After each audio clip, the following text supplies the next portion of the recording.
کراچی ہمارا اور مرسوں مرسوں کے شور میں دبی یہ آواز ذرا سی توجہ چاہتی ہے۔ کراچی سندھ ہے کا نعرہ اور کراچی میں صدیوں سے آباد ہم مقامی لوگ آدرش کے قلم سے 1 منٹ۔ کراچی کسی کے باپ کا نہیں اور کراچی سندھ ہے کی بحث کو تھوڑی دیر کے لیے روک دیجئے۔ منہ سے اڑتی جھاگ صاف کیجئے، بہت بول لیا آپ نے، اب تھوڑا سا سن بھی لیجئے۔ بہت دنوں سے سوشل میڈیا میں ایک بھونچال سا مچا ہوا ہے کہ سندھ کراچی ہے۔ ٹویٹر میں کراچی سندھ ہے کا ٹرینڈ چل رہا ہے۔ سیاستدان کیا صحافی، دانشور کیا طلبہ، سب کراچی سندھ ہے کا نعرہ لگاتے نظر آ رہے ہیں۔ یہ کوئی نئی بات نہیں، سال میں 1-2 مہینے ایسے ضرور آتے ہیں کہ ادھر سے ایک لونڈا لپاڑا اٹھ کر کراچی ہمارا ہے کی تان کھینچتا ہے اور پھر سامنے سے کراچی سندھ ہے کا راگ الاپنا شروع ہو جاتا ہے۔ اس ہڑبونگ اور کھینچا تانی میں کراچی میں صدیوں سے آباد بیچارے بلوچی اور سندھی بولنے والوں سے تو کسی نے پوچھا تک نہیں کہ وہ کس حال میں ہیں۔ وہ تو 2 پارٹوں کے بیچ پستے چلے آ رہے ہیں۔ جب سندھ کا ثقافتی دن منانا ہو تب سندھ کراچی ہے، کبھی کوئی اندرون سندھ یا بیرون سندھ کی بات کرتا ہے تب کراچی سندھ ہے، جب سندھ کی صوبائی اسمبلی میں اردو بولنے والے کسی ممبر کی سوئی کراچی پر آ کر اٹک جاتی ہے تب کراچی سندھ ہے۔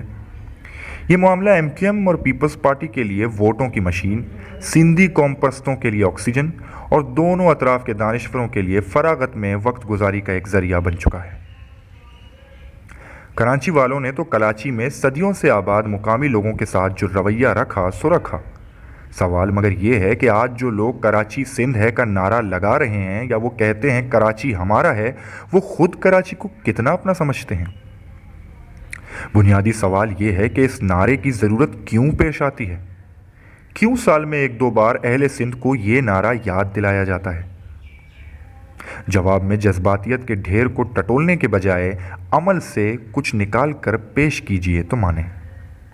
اس نعرے کو اگر پاکستان کے 73 سالہ تاریخ میں کراچی کے قدیمی مقامی لوگوں کے نقطۂ نظر سے دیکھیں اور اسے عملی طور پر پرکھیں تو جواب سن کر آپ کے کانوں کی لو تک لال ہو جائے گی۔ جناب، سندھ کے مجموعی قیادت نے کراچی کا سودا تو اسی وقت کر دیا تھا جب بر صغیر پاک و ہند کا فیصلہ ہو رہا تھا۔ سندھ کے مجموعی قیادت نے کراچی کا سودا اس وقت کر دیا تھا جب سندھ سے ہزاروں نہیں بلکہ لاکھوں سندھ واسی سندھ چھوڑنے پر مجبور ہوئے۔ مذہب کے نام پر جب وہ جا رہے تھے تو پورے سندھ کی سیکولر قیادت خاموش رہی۔ سندھ کے مجموعی سیاستدانوں نے کراچی کا سودا اس وقت کیا تھا جب ہندوستان سے کروڑوں مہاجرین پاکستان ہجرت کر کے آ رہے تھے تو انہیں سیدھے کراچی میں ہی لا کر بسایا گیا تھا۔ اس وقت کے اردو بولنے والے پاکستان کے حکمرانوں نے ایسا ایک باقاعدہ منصوبہ بندی کے ساتھ کیا، جبکہ سندھ کے سیاستدانوں نے باقی سندھ کو بچا کر کراچی کو انہیں دان میں دے دینے کی مجرمانہ مصلحت سے کام لیا۔ ہونا تو یہ چاہیے تھا کہ جب یہاں کے ہندو سندھی جا رہے تھے تو سندھ کی قیادت کو یکجا ہو کر یہ فیصلہ کرنا چاہیے تھا کہ جہاں جہاں سے ہندو سندھی گئے ہیں وہاں ہندوستان سے آنے والے مسلمان بھائیوں کو جگہ دیتے، مگر یہاں بھی اس وقت کے پاکستانی حکمرانوں کی عیاری اور سندھی قیادت کی خود غرضی عیاں ہوتی ہے۔ یہ خود غرضی صرف سندھ کے ہندوؤں کے جانے تک محدود نہ تھی، بلکہ کراچی کو آبادی کے سیلاب سے ڈبونے میں بھی ان کی خود غرضی شامل ہے۔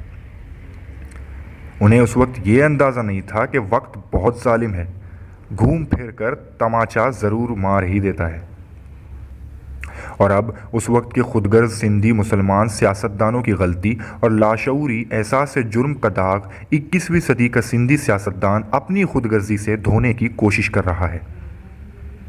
اس میں سندھی دانشور بھی شامل ہیں۔ انہیں اس بات کا اندازہ ہی نہیں کہ خود غرضی کی میل خود غرضی کے صابن سے نہیں دھلتی بلکہ اور گند پیدا کرتی ہے۔ سچ تو یہ ہے کہ انہی سندھ کے سیاستدانوں نے بعد میں کراچی میں موجود لاکھوں مقامی سندھی اور بلوچوں کو خدا آسرے چھوڑ دیا جب ان کو کسی سیاسی قیادت کی ضرورت تھی۔ کیا کبھی کسی سندھی دانشور نے سوچا ہے کہ کراچی میں موجود بہت سارے میمن، کاٹھیا واری، گجراتی اصل میں سندھی ہیں؟ مگر وہ خود کو آج کی تاریخ میں سندھی نہیں کہتے بلکہ اپنی الگ شناخت بنا کر بیٹھے ہیں۔ اس کا ذمہ دار سندھ کے مجموعی سیاستدانوں کا کراچی کے ساتھ سوتیلی ماں جیسا سلوک تھا۔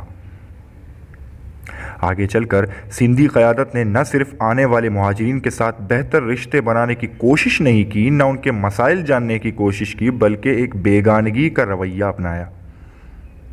اس سے بعد میں سرد مہری اور پھر نفرت کی ایک ایسی ہوا چلی جس نے نئے اور پرانے سندھیوں کو الگ الگ سمتوں کا مسافر بنا دیا، اور چکی کے ان دو پارٹوں میں کراچی کے قدیمی مقامی لوگ سب سے زیادہ پستے رہے، رلتے رہے، مرتے رہے، اور یہ سلسلہ ہنوز جاری ہے۔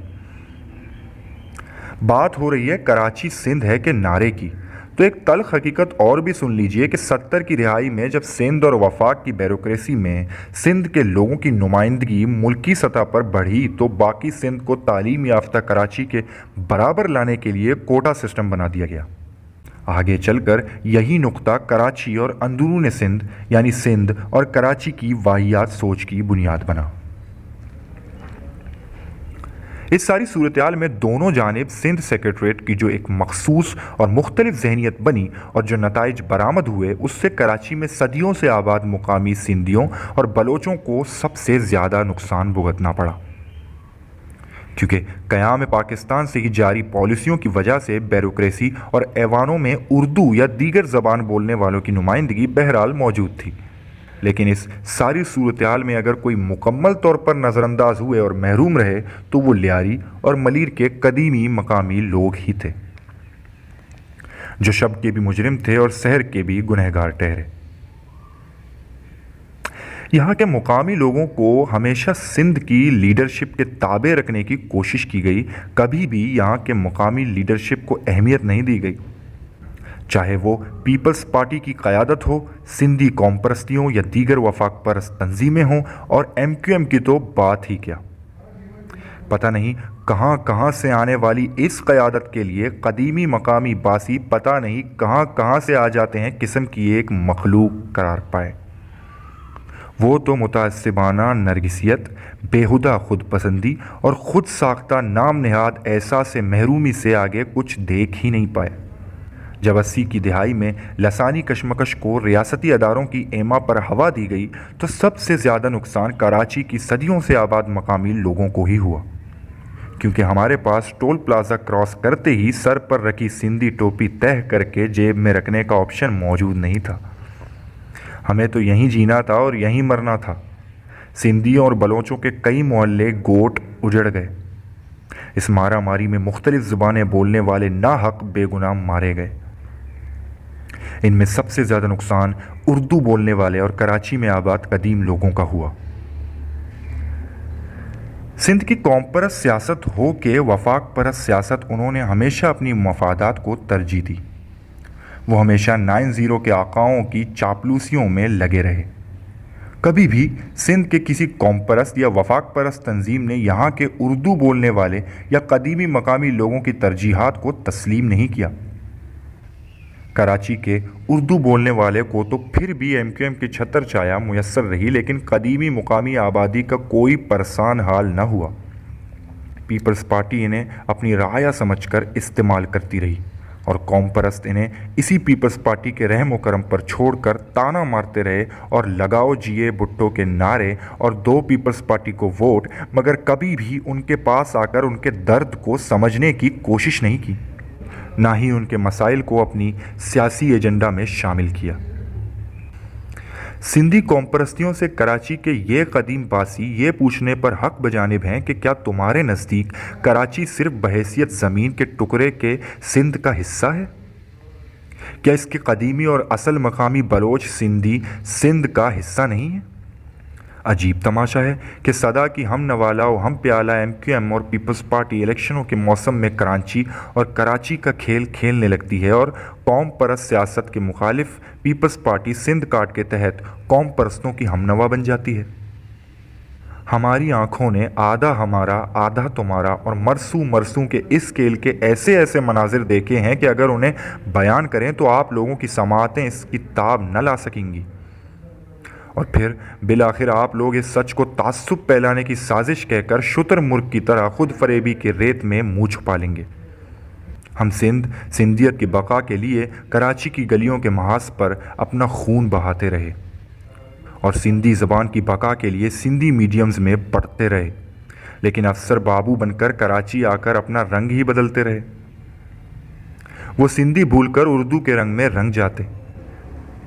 مجھ جیسا مقامی جب ان سے سندھی زبان میں بات کرتا تو وہ ٹھیٹھ سندھی لہجے والی اردو جواب دیتے، حتیٰ کہ احساس کمتری کے مارے یہ لوگ اپنے گھروں میں بھی اردو میں بات کرتے، اپنے بچوں کو اردو اور انگلش میڈیم پڑھاتے، اور کراچی میں آباد سندھی اور بلوچ 73 سالوں سے اپنے بچوں کو سندھی میڈیم میں تعلیم دلاتے آ رہے ہیں، جن کے اثرات یہ ہیں کہ ہمارے 80% بچے میٹرک کے بعد گھر بیٹھ جاتے ہیں، کیونکہ میٹرک کے بعد پڑھائی سندھی نہیں بلکہ اردو اور انگلش میں ہوتی ہے۔ اردو میڈیم کا آپشن ہوتے ہوئے بھی یہ پاگل سندھ کی محبت میں سندھی میڈیم پر گزارا کر رہے ہیں۔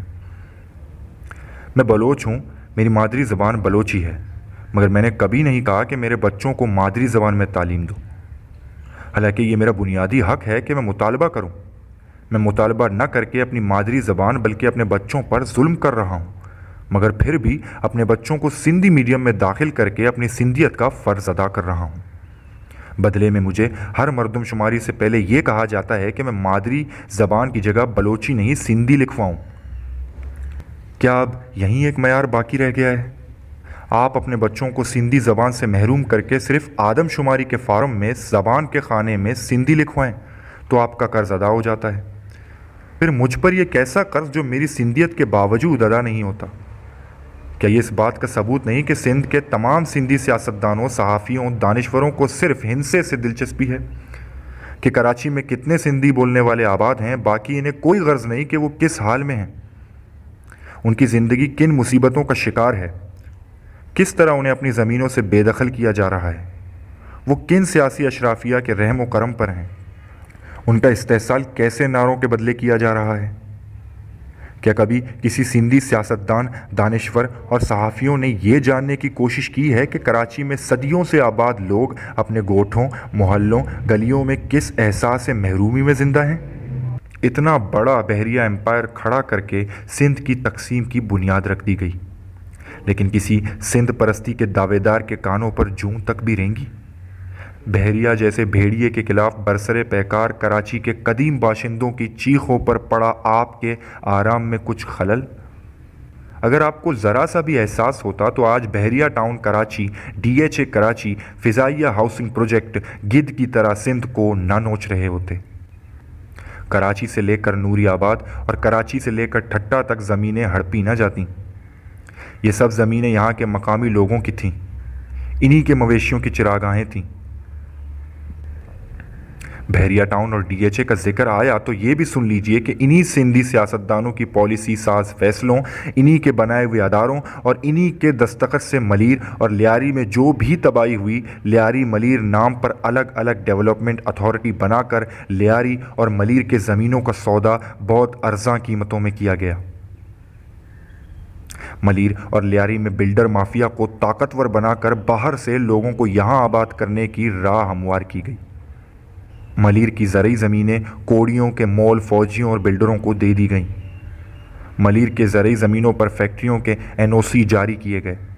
اب وہاں جتنی بھی فیکٹریاں بنی ہیں ان میں مزدوروں کی اکثریت باہر سے آئے ہوئے لوگوں کی ہے، اور مقامی لوگ آج بھی اپنے ہی زمینوں پر غربت افلاس کی زندگی گزارنے پر مجبور ہیں۔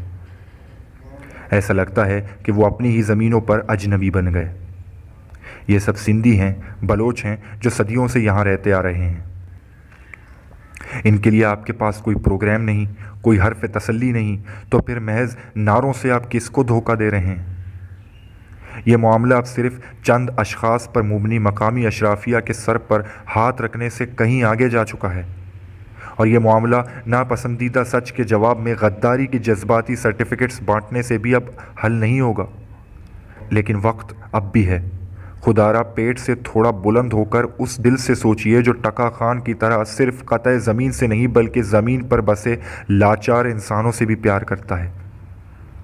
شاہ لطیف کے ان درد برے الفاظ پر اپنی بات ختم کرتا ہوں۔ جیں لائے میاس، سہی کھلئی کھاندئی۔